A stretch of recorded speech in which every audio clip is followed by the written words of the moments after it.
Item ಯಾವುದೇ ಇರಲಿ try ಮಾಡಿ ಆಚಿ ಚಿಕನ್ ಮಸಾಲಾ. ಆಚಿ ಚಿಕನ್ ಮಸಾಲಾ. ಇನ್ನು ಇದ್ರ ಬಗ್ಗೆ ಮಾತನಾಡೋದಕ್ಕೆ ಹೋರಾಟಗಾರರಾದಂತಹ ತಿಪ್ಪೇಸ್ವಾಮಿ ಅವರು ದೂರವಾಣಿ ಸಂಪರ್ಕಕ್ಕೆ ಜಾಯಿನ್ ಆಗಿದ್ದಾರೆ. ಸರ್ ನಮಸ್ತೆ. ನಮಸ್ಕಾರ. ಏನ್ ಅನ್ಯಾಯ ಆಗಿದೆ, ಏನ್ ತೊಂದರೆ ಆಗಿದೆ, ಯಾಕೆ ಇಷ್ಟು ವರ್ಷಗಳಿಂದ ಹೋರಾಟ ಮಾಡ್ತಾ ಇದ್ರು ಕೂಡ ಏನ್ ಆಗ್ತಾ ಇದೆ ಅಲ್ಲಿ ಅಂತ ತಿಪ್ಪೇಸ್ವಾಮಿ ಅವರೇ? ಸರ್, ಈಗ ಅದು 2010ರಲ್ಲಿ ಮಿತ್ತಾಲ್ ಉದ್ದೇಶಕ ಭೂಮಿಯನ್ನ ಸರ್ಕಾರ, ಅವತ್ತಿನ ಸರ್ಕಾರ ವಶಪಡಿಸಿಕೊಂಡಿದೆ. ಅದನ್ನ KDB ಅವರು ಬಲವಂತವಾಗಿನೇ ಅವತ್ತಿನ ರೈತರ ಹತ್ರ ಭೂಮಿಯನ್ನ ಕಸ್ಕೊಂಡಿತ್ತು.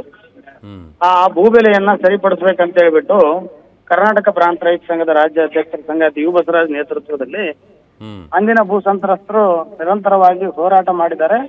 ಮತ್ತು ಅಂದಿನ ದಿನದಲ್ಲಿನೇ ಭೂಬೆಲೆ, ಹೊಸ ಭೂಬೆಲೆಗೆ ನೀವು ಕರಿಬೇಕಂತ ಹೇಳ್ಬಿಟ್ಟು ಅಂದಿನ ಜಿಲ್ಲಾಧಿಕಾರಿ ಆದಿತ್ಯನ ಆಮ್ಲನ್ ವಿಶ್ವಾಸ ಹತ್ರ ಮಾತುಕತೆ ಮಾಡಿ ಅವ್ರು ಚಳವಳಿಗಳು ಮಾಡೋದ್ರ ಮೂಲಕ ಅವತ್ತಿನ ದಿನ ಮಿನಿಸ್ಟ್ರು ಮಾಡಿದ್ದಾರೆ. ಅವರು ಅಂದಿನ ಜಿಲ್ಲಾಧಿಕಾರಿಗಳು ಹೊಸ ಭೂಬೆಲೆಗೆ ಕರಿಬೇಕು, ಹೊಸ ಭೂಬೆಲೆ ಕರಿಬೇಕು, ಈ ರೈತರಿಗೆ ಅನ್ಯಾಯ ಆಗಿದೆ ಅಂತ ಹೇಳ್ಬಿಟ್ಟು ಅವರು ಸಂಬಂಧಪಟ್ಟ KDB ಉನ್ನತ ಆಡಳಿತ ಮಂಡಳಿಗೆ ಅವತ್ತಿನ ದಿನಲ್ಲೇ ರೈತರ ಪರವಾಗಿ ಅವರು ಆಕ್ಷನ್ ಮಾಡಿದ್ದಾರೆ, ಜಿಲ್ಲಾಡಳಿತ, ಅಂದಿನ ಜಿಲ್ಲಾಡಳಿತ. ಅದಾದ ನಂತರ ನಾವು ಆ ಭೂಬೆಲೆಯನ್ನು ಸರಿಪಡಿಸಬೇಕು, ಏನು ಭೂಬೆಲೆ ಇಲ್ಲಿ ಏನು ವಂಚನೆ ಆಗಿದೆ, ಆ ಭೂಬೆಲೆ ನಿಗದಿ ಮಾಡಬೇಕಾದ ಮಾನದಂಡಗಳನ್ನ ಅವರು ಅದನ್ನ ದೂರ ಇಟ್ಟು ತಮಗೆ ಸರ್ ಅಂದಿನ ರಾಜಕಾರಣ ಒತ್ತಡಗಳಿಂದ ಅಂದಿನ ಜಿಲ್ಲಾಡಳಿತ ನಮಗೆ ಈ ಭಾಗದ ರೈತರಿಗೆ ಕೇವಲ 8 ಲಕ್ಷ, 12 ಲಕ್ಷ, 16 ಲಕ್ಷ ಭೂಬೆಲೆಯನ್ನ ನಿಗದಿ ಮಾಡಿದ್ರು. ಆ ಭೂಬೆಲೆಯನ್ನು ಸರಿಪಡಿಸ್ಬೇಕಂತೇಳಿ 2010ರಿಂದಲೂ ನಿರಂತರವಾಗಿ ಹೋರಾಟ ಮಾಡ್ತಾ ಇದ್ದಾರೆ. ಮತ್ತು ಅಂದಿನ ಸರ್ಕಾರಗಳಿಂದ ಇಂದಿನ ಸರ್ಕಾರದವರೆಗೂ ಯಾವುದೇ ಸರ್ಕಾರಗಳಾಗ್ಲಿ ಆ ಭೂಬೆಲೆಯನ್ನ ಸರಿಪಡಿಸ್ತಕ್ಕಂಥ ಕೆಲಸ ಮಾಡಿಲ್ಲ. ಸಂಬಂಧಪಟ್ಟಂತವ್ರು ಏನ್ ಹೇಳ್ತಾರೆ ಸರ್? ಈಗ ಸಂಬಂಧಪಟ್ಟಂತವರು ಈಗ ಭೂ ಸಂತ್ರಸ್ತರ ಹೋರಾಟದ ವೇದಿಕೆ ಸನ್ಮಾನ್ಯ ಮುಖ್ಯಮಂತ್ರಿಗಳು ಸನ್ಮಾನ್ಯ ಸಿದ್ದರಾಮಯ್ಯ ಸರ್ ಅವರು ಬಂದಿದ್ರು ಹೋರಾಟದ ವೇದಿಕೆಗೆ ಉಪಚುನಾವಣೆ ಸಂದರ್ಭದಲ್ಲಿ. ಅವರು ಬಂದಂತ ಸಂದರ್ಭದಲ್ಲಿ ಅವರು ಭರವಸೆ ಕೊಟ್ಟಿದ್ರು, ನಾವು ಒಂದಿಷ್ಟು ನ್ಯಾಯ ಕೊಡೋ ವ್ಯವಸ್ಥೆ ಮಾಡ್ತೀವಿ, ನಾವು ಕಾರ್ಪೊರೇಟರ್ ಕಂಪನಿಗಳ ಪರ ನಿಂದಿರೋದಿಲ್ಲ, ರೈತರ ಪರ ನಿಂದಿರ್ತೀವಿ ಅಂತ ಹೇಳಿ ಮಾನ್ಯ ಮುಖ್ಯಮಂತ್ರಿಗಳು ಭರವಸೆ ಕೊಟ್ಟಿದ್ರು. ಮತ್ತು ಅದಕ್ಕಿಂತ ಮೊದಲು ಬೆಳಗಾವಿ ಅಧಿವೇಶನದಲ್ಲಿ 2024ರಲ್ಲಿ ಮಾನ್ಯ ಮುಖ್ಯಮಂತ್ರಿ ಅವರ ಅಧ್ಯಕ್ಷತೆಯಲ್ಲಿ ಒಂದು ಮಾತುಕತೆ ನಡೆದಿತ್ತು.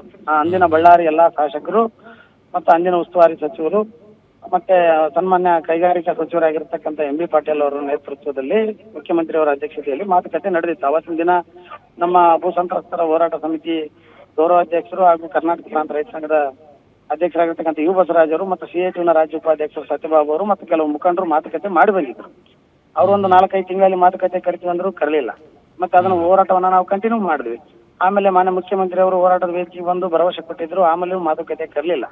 ಲಾಸ್ಟ್ 2025 ಡಿಸೆಂಬರ್ 19ರಂದು ಒಂದು ಮಾನ್ಯ ಮುಖ್ಯಮಂತ್ರಿ ಅವರ ನೇತೃತ್ವದಲ್ಲಿ ಒಂದು ಉನ್ನತ ಮಂಡಳಿ, ಆಡಳಿತ ಮಂಡಳಿ ಜೊತೆ ಮಾತುಕತೆ ನಡೆದಿತ್ತು. ನಡೆದ ನಂತರ ಅದಕ್ಕೆ ಪೂರಕ ದಾಖಲಾತಿಗಳು ಕೊಡಿ ಅಂತ ಹೇಳ್ಬಿಟ್ಟು ಸರ್ಕಾರ ಕೇಳಿತ್ತು. ಅದಕ್ಕೆ ನಾವು ಏನು ಅನ್ಯಾಯ ಆಗಿದೆ ಅನ್ನೋದನ್ನ ಮಾನ್ಯ ಘನ ಸರ್ಕಾರಕ್ಕೆ ನಾವೆಲ್ಲ ಅದನ್ನೆಲ್ಲ ದಾಖಲಾತಿಗಳನ್ನ ಕೊಟ್ಟಿದ್ದೀವಿ. ಕೊಟ್ಟ ನಂತರ ಅವರು ಏನಾದರೂ ಒಂದಿಷ್ಟು ನ್ಯಾಯ ಕೊಡ್ತಾರೆ ಅಂತ ನಾವು ನಂಬಿಕೊಂಡಿದ್ವಿ. ಮತ್ತು ಅದು ಹುಸಿ ಆಯ್ತು. ಹುಸಿ ಆದ ನಂತರ ನಾವು ಈ ಚಳವಳಿಯನ್ನ ತೀವ್ರಗೊಳಿಸ್ತಾ ಇದೀವಿ. ಬಟ್ ಈಗ ನಿಮ್ ಮುಂದಿನ ನಡೆ ಏನು ಅಂತ ತಿಪ್ಪೇಸ್ವಾಮಿ ಅವರೇ? ಸರ್, ಈಗ ಮುಂದಿನ ನಡೆ ಏನಂತಂದ್ರೆ ನಾವು ಇದೇನು 144, 163 ಏನ್ ನಿಷೇಧಾಜ್ಞೆ ಜಾರಿ ಮಾಡಿ ಅಲ್ಲಿ ಇರ್ತಕ್ಕಂತ ರೈತರ ಭೂಮಿಗಳಲ್ಲಿ ಏನು ಅವರು ಕೆಲಸಗಳು ಮಾಡ್ತಾ ಇದ್ದಾರೆ, ಉದ್ದೇಶಿತ ಮಿತ್ತಾಲ್ ಕೈಗಾರಿಕೆ ಭೂಮಿಗಳಲ್ಲಿ ಏನು ಜಿಂದಾಲ್ಗೆ ಆಲ್ರೆಡಿ 801 ಎಕರೆ ಅವರು ಸರ್ಕಾರ ನಡುವೆ ಮತ್ತು ಜಿಂದಾಲ್ ನಡುವೆ ಒಡಂಬಡಿಕೆ ಆಗಿದೆ, ಮಾತುಕತೆ ಆಗಿದೆ, ಅಗ್ರಿಮೆಂಟ್ನು ಆಗಿದೆ. ಕೇವಲ 28 ಲಕ್ಷಕ್ಕೆ 1 ಎಕರೆ ಅಂತೇಳಿ ಮಾರಿದ್ದಾರೆ.